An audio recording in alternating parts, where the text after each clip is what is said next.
Hello दोस्तों, मैं आप सभी का आपके अपने YouTube channel step to sky में स्वागत करता हूं। आशा करता हूं आप सभी ठीक होंगे, स्वस्थ होंगे।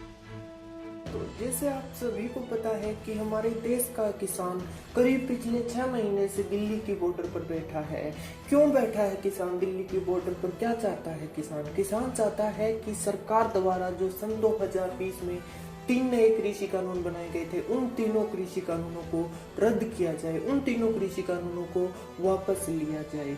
आज हम इन्हीं के बारे में स्टडी करेंगे। आज हम पढ़ेंगे कि ये तीनों कृषि कानून है जो ये क्या है। हर एक पॉइंट पर जानेंगे कि सरकार उनको कैसे मानती है और अन्नदाता किसान उन तीनों कृषि कानूनों से कैसे दुखी है।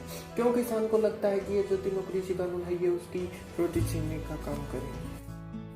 दोस्तों, पहले कृषि कानून का नाम है कृषि उपज वाणिज्य एवं व्यापार ब्रैकेट में संवर्धन एवं सुविधा विधेयक 2020। यह अब विधेयक नहीं रहा, इसने अब कानून का रूप ले लिया। इसके जो पॉइंट है, क्या कहता है ये कानून? ये कानून इसमें पहला पॉइंट है, ये कहता है कि कृषि और व्यापारियों को मंडी से बाहर फसल बेचने की आजादी। इससे किसान कहते हैं कि उनकी मंडियां खत्म हो जाएंगी और उनके पास जो सर छोटू राम ने उनको मंडी के रूप में फसल बेचने के लिए एक प्लेटफॉर्म प्रदान किया था, सरकार उसको छीनने का काम कर रही है। इसलिए यह कानून लाया गया है। दूसरा इसका जो पॉइंट है, ये कहता है कि फसल की बिक्री पर नहीं लगेगा कोई टैक्स।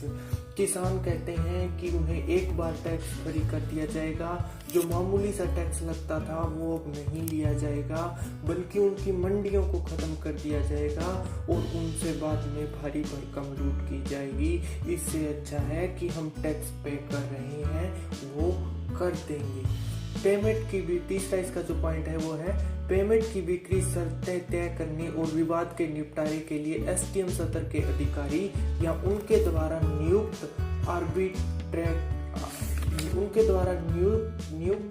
आर्बिट्रेशन कमेटी अधिकृत की जाएगी।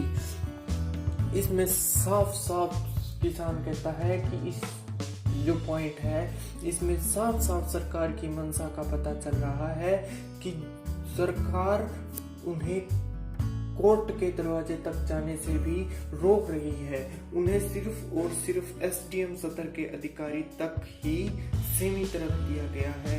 जो कानून ने, संविधान ने किसानों को अधिकार दिया था कि अगर कोई बात हुई, वाद विवाद हुआ तो आप कोर्ट में जा सकते हैं, सरकार ने उनके लिए कोर्ट के दरवाजे को भी बंद करने का काम किया है।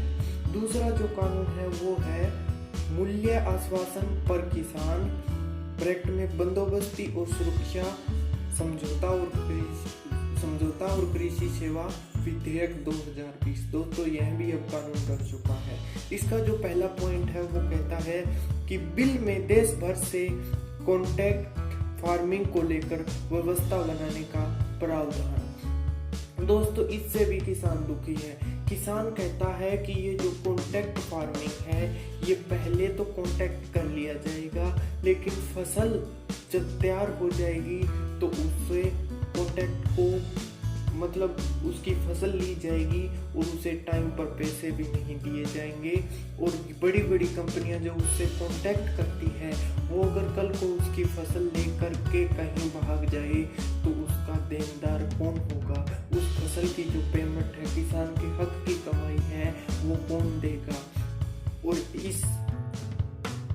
इस टाइम पर कोर्ट के दरवाजे भी पहले कानून में किसान के लिए बंद कर दिए गए हैं। वह सिर्फ और सिर्फ एसडीएम सत्र के अधिकारी तक ही सीमित रह गया है। इसलिए उसको न्याय कौन देगा? किसके पास जाए किसान?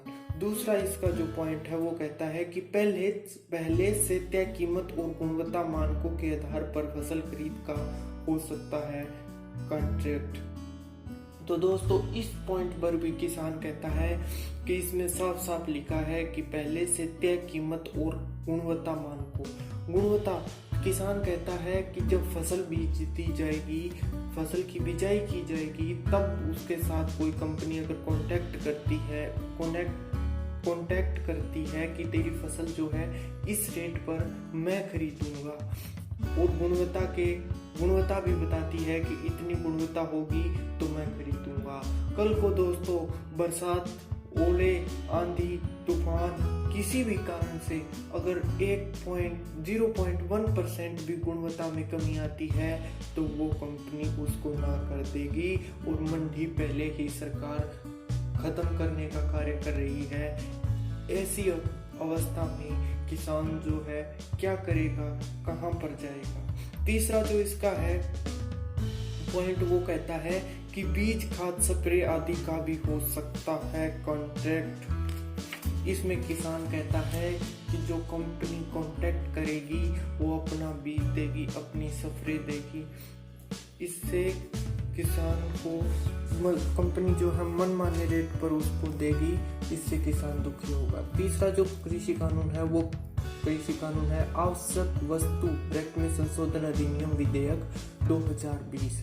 इसका पहला जो पॉइंट है वो कहता है कि आवश्यक वस्तु अधिनियम 1955 में हुआ संशोधन। हाँ दोस्तों, जो आवश्यक वस्तु अधिनियम 1955 में बना था उसमें संशोधन कर दिया गया है। वो जो कानून है 1955 वाला आवश्यक वस्तु अधिनियम, वो कहता था कि जो भी जरूरी वस्तुएं हैं जिसमें तिलहन, दाल, अनाज, खाद्य तेल, ये सभी कोई व्यक्ति इन सभी का स्टॉक नहीं कर सकता। लेकिन अब से ये भी कानून बन गया है कि कोई स्टॉक कर सकता है। अनाज, दाल, इसका दूसरा जो पॉइंट है वो कहता है कि अनाज, दाल, तिलहन, खाद्य तेल, प्याज, आलू जैसी वस्तु आवश्यक वस्तुओं की सूची से बाहर स्टॉक लिमिट हटी। यही बात है कि इन पर पहले स्टॉक लिमिट थी कि कोई स्टॉक नहीं कर सकता, अब स्टॉक लिमिट हटा दी गई है। क्या किसान क्या कहता है? किसान कहता है कि अगर खान पान की वस्तुएं, ये जो जरूरी वस्तुएं हैं, इनके ऊपर से अगर स्टॉक लिमिट हटा दी जाए तो एक व्यापारी पूरे देश से खरीद करके इनका स्टॉक कर लेगा और बाजार में ऐसी स्थिति उत्पन्न कर देगा जैसे इन चीज़ों का अकाल पड़ा है, ये चीज़ कहीं पर मिल ही नहीं रही। और एक व्यक्ति के पास इनका स्टॉक होगा तो वो मनमाने रेट में इनको बेचेगा और जनता के ऊपर असर पड़ेगा। इसका सबसे ज़्यादा असर उन व्यक्तियों पर पड़ेगा, उन समाज पर पड़ेगा जो अपना दिहाड़ी मजदूरी करके शाम को ताज़ा लेकर के खाते हैं। उपभोक्ताओं पर इसका जो असर है वो ज़्यादा पड़ेगा। इसका तीसरा जो पॉइंट है वो कहता है कि युद्ध, अकाल, असाधारण मूल्य वृद्धि और प्राकृतिक आपदा जैसी स्थिति में इन उत्पादों का हो सकेगा विनियमन। तो दोस्तों ये थे हमारे कृषि कानून जो सरकार ने सन 2020 में बनाए थे। ये गलत है, सही है, आपको कैसा लगता है? आप इन तीनों कृषि कानूनों के बारे में क्या सोचते हैं? आप उस बॉर्डर पर बैठे किसानों के बारे में क्या सोचते हैं? हमें अपनी राय कमेंट के रूप में जरूर बताएं। दोस्तों आशा करता हूँ कि आपने यह वीडियो पूरी देखी होगी। अगर आपको ऐसा लगता है कि यह वीडियो सही है और अगले वीडियो भी इसी प्रकार की इंटरेस्टिंग स्टडी से रिलेटेड वीडियो देखना चाहते हैं तो वीडियो को लाइक, शेयर और कमेंट करें और ऐसी ही इंटरेस्टिंग स्टडी से जुड़ी वीडियो देखने के लिए हमारे चैनल स्टेप टू स्काई को सब्सक्राइब करें। Thanks for watching.